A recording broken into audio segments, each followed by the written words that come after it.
Hi, I'm Jackie Rabbit. I want to talk to you about a really tough topic today. After you've come out to your spouse and time has gone by, what do you do if they tell you it's over? I'm going to share with you the best I can, and I can tell you you're going to get through it, but let's go talk about the details of what the best way to handle this might be. Go ahead and leave comments too. Remember, give me a thumbs up, go subscribe, click the bell so you get the next video alert when I post a new video. Let's go talk about this really hard topic. You can get through it. It's not the end of the world. Let's go discuss it together. Come on, let's go.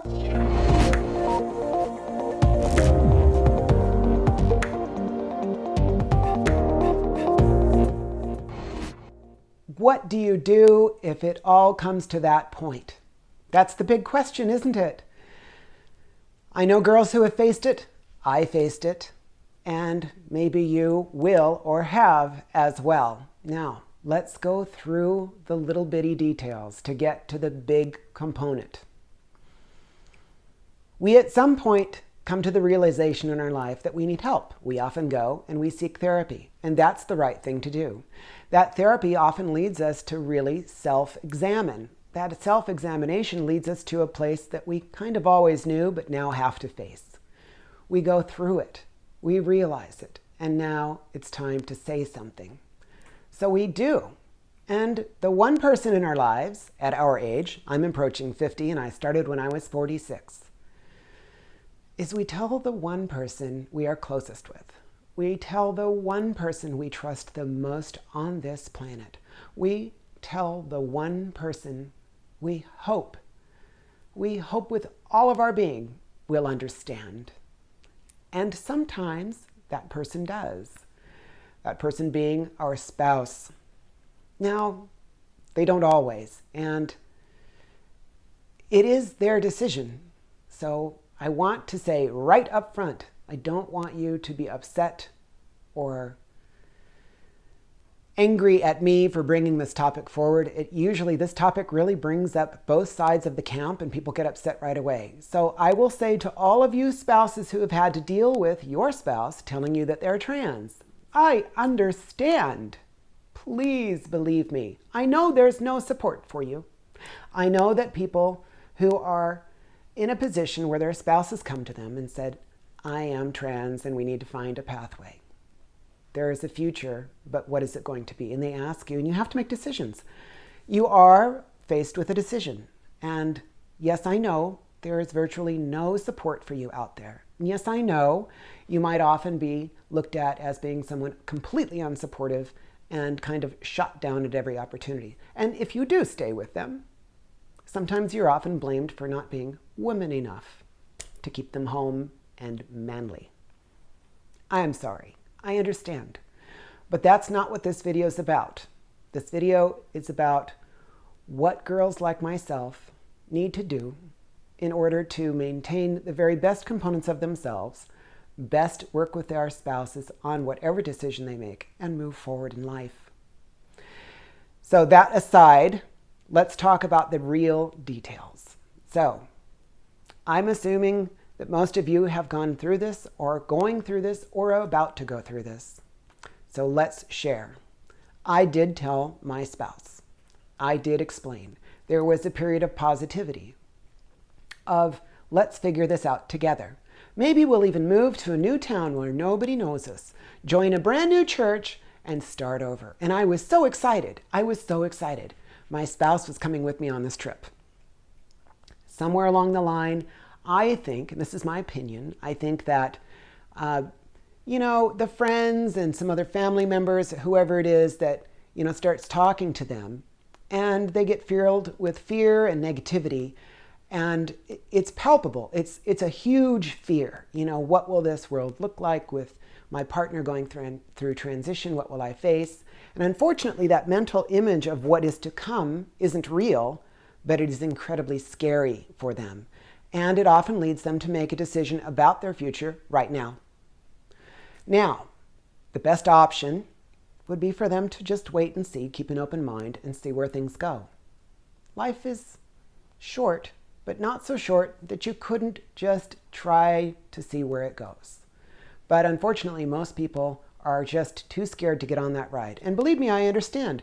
Don't you remember being a kid and being so scared to go on the roller coaster, you came back out of the line and bowed your head and told your parents you couldn't go on? It's kind of the same fear. I want you to understand that fear for them. This is new. This is at a page in their life where they aren't ready for this big roller coaster. So don't hate them. Don't be mad at them. Just understand that they might not go with you on this ride. And that's okay, because you can go ride the ride and still walk the park with them. Just maybe not hand in hand as you once did before. Maybe being friends is in your future. Maybe just being civil is in your future. Maybe a relationship that you never had before, best friends, is in your future. But that's really up to them and how you handle the situation. So you get to the point where you tell them.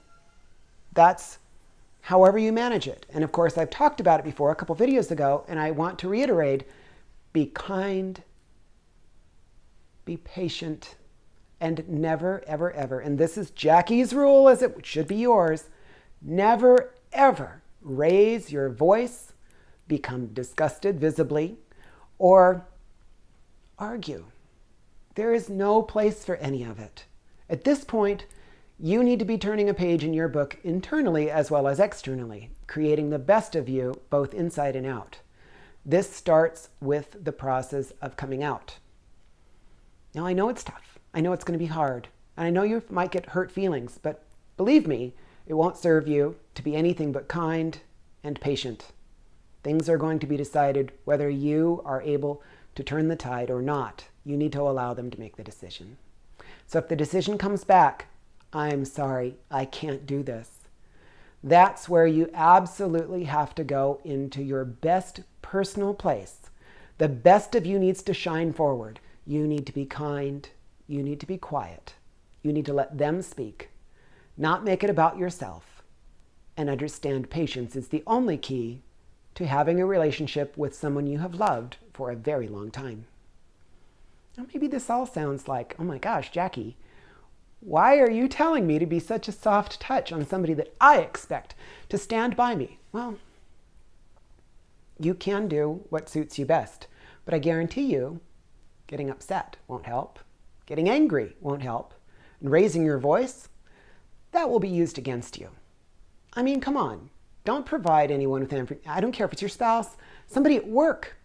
Don't ever do anything at home with your spouse that you wouldn't do in front of your boss at work or your pastor at church. Seriously, you need to always be your best you in the home, outside the home, everywhere. This is the time when you reshape yourself. Reshape the inside too. This is the time. And I am so grateful that I got this bit of information from my bestie. She has helped me through this process. She has shown me what it means to change and given me the tools I need to go research myself, explore myself, and be some of the best me I want to be. And it's been a long journey and still will be. You have just begun this journey. Start with the spousal rejection. Start there because it will serve you best in the most trying of times. This is going to be one of them. All right, so you got this far. And you may not have heard things you wanted to hear. You want to know, Jackie, what do I do now? Well, I'll tell you what I will recommend. I think attorneys are a worthless, just waste of money, skin, breath, and human DNA. That's my opinion.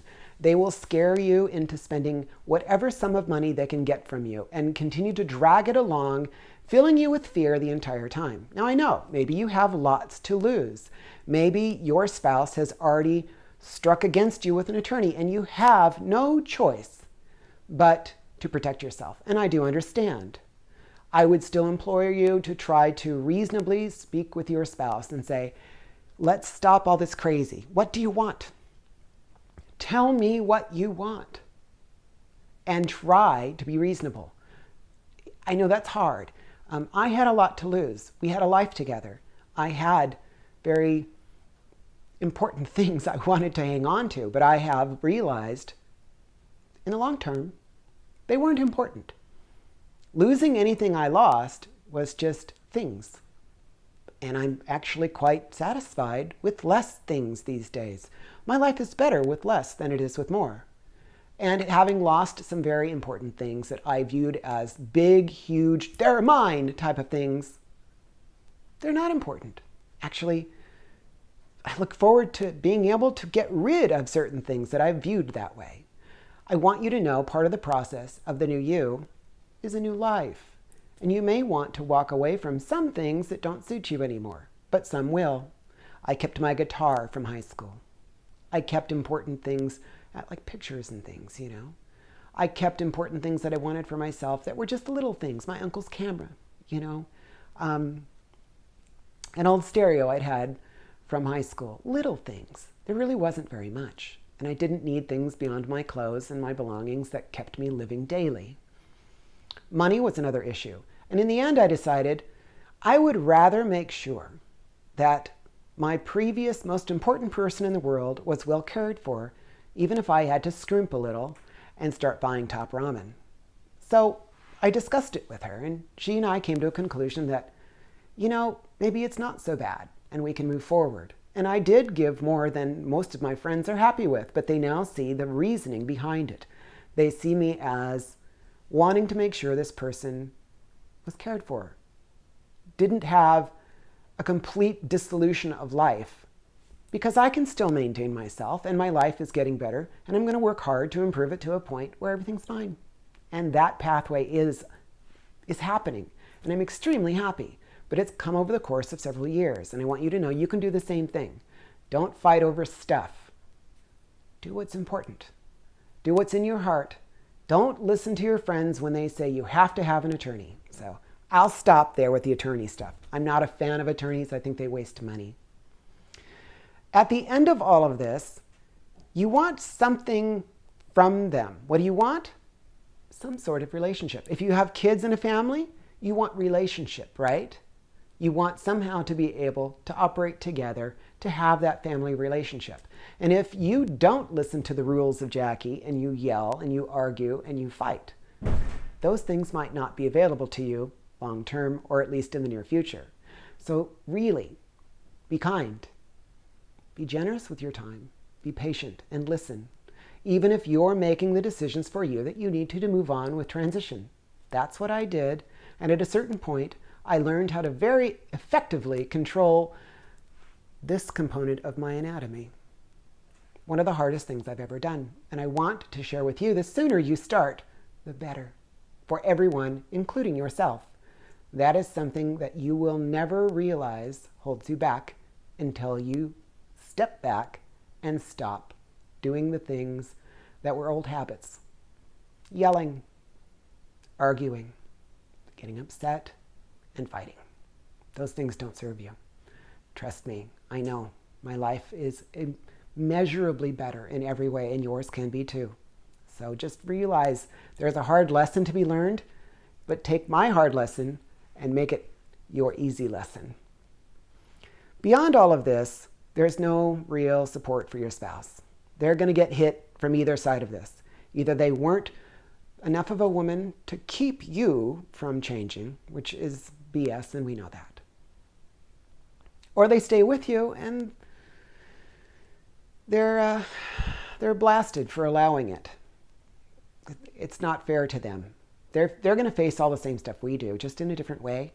The ridicule and the finger pointing, everything. It's hard for them too. So do your best to maintain a friendship, at least a good civil conversation. If you got kids, you want the best. You want a friendship, a decent relationship, something where the communication is key, and you're doing the best for both of you and primarily for those kids. Do whatever it takes. And money is not as important as you think. You can do with a lot less. I know that's a hard thing to hear, but a lot of the girls like me who have gone through so much of this say one thing, and I do believe it's true. Prepare for the absolute worst. Prepare to lose everything to be yourself. But don't let that stop you. Because in the end, you'll find one thing happens. You can lose everything, but gain yourself. And I mean that because I live it. I've lost nearly everything, and I'm happy as a clam. I'm me, and I have what I need, and I'm building a new future. That's so much better than the old. It wasn't worth the argument. So I'm glad at some point that realization kicked in, so I want you to know it too. Take care of yourself. I'm going to tell you a funny joke that I saw. I actually had to Google myself recently because I realized I'm getting a lot of requests that are kind of odd. And we'll discuss that in another video, but not this one. And while I was Googling myself to try to track down something that I thought was really kind of strange, I realized somebody wrote a really funny joke about me in a forum. So that'll be what I share after the outro. Take care of yourself. Remember, go over to transgenderpulse.com if you want more information. If you're struggling through this and you need to know what it is that the next step involves and how to accomplish it, the moderators and the members there are fantastic. Transgenderpulse.com. Tell them Jackie sent you. I'll see you next time. Bye.